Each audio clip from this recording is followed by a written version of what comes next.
پر ہے، اللہ ان کی جنت الفردوس میں منزلوں کو اور اونچا کر دے۔ امام شافعی فرماتے ہیں اگر دین کے علم کے 3 حصے کر دیے جائیں تو پورا تیسرا حصہ یہ حدیث پاک ہی بن جاتا ہے۔ یہ ایک حدیث نبوی یہ دین کے سارے علم کا تیسرا حصہ ہے۔ اور وہ فرماتے ہیں اگر شریعت کے 100 ابواب بنا دیے جائیں، پوری شریعت کے علم کے 100 ابواب بنا دیے جائیں تو یدخل فی 70 بابا من الفقہ، ان میں سے 70 جو ابواب ہوں گے ان کا تعلق اسی حدیث نبوی سے پورا ہوتا ہوگا۔ یہ نبی پاک کے کلمات جامع ہیں۔ حضرت قاضی ایاز رحمت اللہ علیہ نے ایک کتاب لکھی شفا، نبی پاک کی عظمتیں اس میں بیان کی ہیں انہوں نے۔ اللہ پاک قاضی ایاز کو بھی اونچا مقام عطا فرمائے، بڑی پیاری کتاب ہے۔ وہ اس میں نبی پاک کی اس حیثیت کو بیان کرتے ہیں، نبی پاک کی بہت ساری احادیث کو انہوں نے جمع کیا اور کہا کہ دیکھو نبی پاک کے الفاظ الدین النصیحہ، الدین، یہ تو حدیث پاک یاد کر کے جاؤ، الدین، بس اتنی بات میں اللہ کے رسول نے کتنی بڑی بات بیان کر دی۔ آپ فرماتے سارا دین کیا ہے؟ خیر خواہی۔ سارا دین کیا ہے؟ سبحان اللہ۔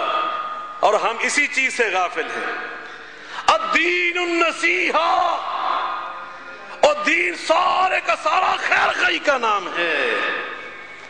آپ فرماتے ہیں اتق اللہ حیث ما کنت، تو جہاں بھی رہے اللہ سے ڈر۔ سبحان اللہ، اتق اللہ حیث ما کنت۔ اور فرمایا اتبع السیئۃ الحسنہ تمحوہا، اگر برائی ہو جائے تو فوراً ساتھ نیکی بھی کر، یہ نیکی تیری اس برائی کو مٹا دے گی۔ خالق الناس بخلق حسن، اللہ کی مخلوق کے ساتھ پیش آیا کر تو اچھے اخلاق کے ساتھ پیش آیا کر۔ پیشانی پہ تیور چڑھے ہوں، یہ بوسط اور خشکی ٹپک رہی ہو، یہ نہیں مسلمان کا چہرہ۔ مسلمان کا چہرہ نبی پاک صلی اللہ علیہ وسلم فرماتے اگر کوئی کسی مسلمان کو مسکراہٹ کے ساتھ اور تبسم کے ساتھ مل لیتا ہے اللہ اس کا صدقہ بنا دیتا ہے۔ وَخْفِضْ جَنَاحَكَ لِلْمُؤْمِنِينَ، مومنوں کے ساتھ ملا کرو تو عاجزی کے ساتھ کندھے جھکا کے ملا کرو، انکساری کے ساتھ ملا کرو۔ تو یہ نبی پاک کے کلمات جامع ہیں۔ اللہ اکبر۔ پنجابی کا ایک شعر میں نے ایک دفعہ پہلے بھی آپ کو سنایا، چونکہ اس مضمون سے متعلق ہے، سنیے اپنا ایمان تازہ کیجئے۔ اسی نبی پاک کی خوبی کو ایک پنجابی شاعر اپنے الفاظ میں بیان کرتا ہے کہ چپاں وٹیاں شاہ رسولاں بن حاجت نہ بولے۔ وہ فرماتے ہیں کہ نبی پاک جو شاہ رسولاں تھے، شاہ رسولہ کا مطلب ہوتا ہے رسولوں کے سردار، نبیوں کے امام۔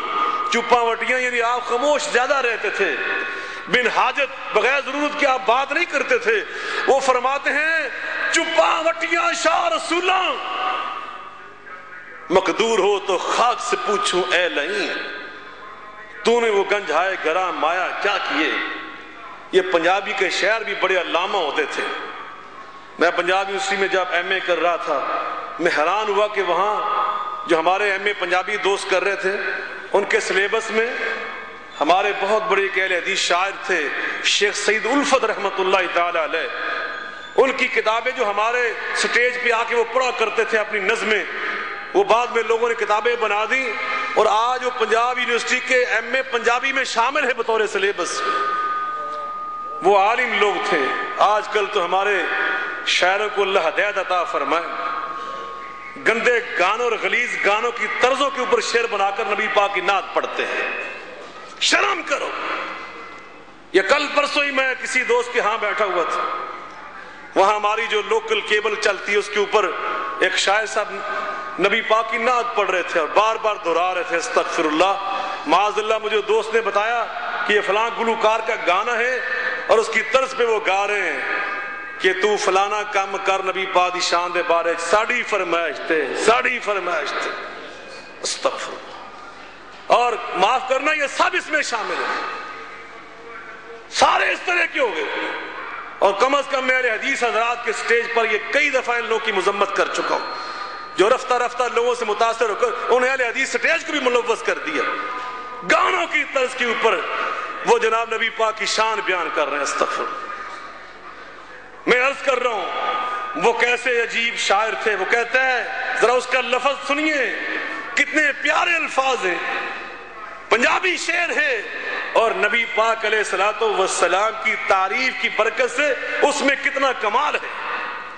سچ کہا تھا ایک عربی شاعر نے نبی پاک کی تعریف کرتے ہوئے, کہتا ہے ما مدحت محمدا بمقالتی صلی اللہ علیہ وسلم, ما مدحت محمدا بمقالتی ولکن مدحت مقالتی بمحمدی صلی اللہ علیہ وسلم. وہ کہتا ہے میں نے اپنے شعروں کے ساتھ نبی پاک کی تعریف نہیں کی, اصل میں کر رہا وہ نبی پاک کی نعت کے الفاظ پڑھ رہا ہے, نبی پاک کی تعریف کر رہا ہے, لیکن ذرا اس کی سوچ سنیے وہ کیا کہتا ہے. وہ کہتا ہے میں ان شعروں کے ساتھ نبی پاک کی تعریف نہیں کر رہا, بلکہ در حقیقت میں اپنے الفاظ میں اور اپنے اشعار میں اور اپنی کلام میں نبی پاک کا نام لے کر اپنے شعروں کو مزین کر رہا ہوں, خوبصورت بنا رہا ہوں. میرے شعروں کی خوبصورتی اس کا سبب نبی پاک کا نام ہے, نبی پاک اس میں گرامی ہے صلی اللہ علیہ وسلم. علامہ اقبال بھی بڑا پیارا انسان تھا. تم جو مرضی فتوے لگاؤ, میں تمہارے فتووں کی کوئی حیثیت نہیں مانتا. اس نے بڑی پیاری بات کی, کبھی پڑھ کے تو دیکھو اس کا عربی اردو اور فارسی کلام, بہت بڑا علامہ تھا. کہتا آبروئے ما زے نام مصطفیٰ است, آبروئے ما زے نام مصطفیٰ است. اور لوگوں ہماری آبرو, ہماری عزت اس کی وجہ صرف یہی ہے کہ ہم جناب مصطفیٰ کا نام لیتے ہیں صلی اللہ علیہ وسلم. نبی پاک کا نام لیوا ہیں, ہم ان کی امتی ہیں. ہماری عزت اور ہماری عظمت کا یہی سبب ہے کہ اللہ پاک نے ہمیں اپنے آخری محبوب پیغمبر محمد مصطفیٰ علیہ السلام کو امتی بنایا. میں عرض کر رہا ہوں وہ پنجابی شاعر کہتا ہے چپاں وٹیاں شاہ رسول اللہ صلی اللہ علیہ وسلم بن حاجت نہ بولے, تھوڑے سخن تے مانے بوتے دانش مندہ تولے. آپ فرماتے اوتیتو ففاتی الکلم وجوامعہ وخواتمہ. عجیب, میں نے آج حدیث پاک پڑھی پہلی بار. آپ فرماتے اوتیتو جوامع الکلم, اوتیتو ففاتح الکلم وجوامعہ وخواتمہ. اللہ پاک نے مجھے کلام اور گفتگو خزانوں کی چابیاں اور ابتدا اور آغاز کرنے کا طریقہ وہ بھی عطا کیا, اور کلمات جو جامع تھے وہ عطا کیے. وہ خواتمہ, اور کلام کے آخری حصہ کیسے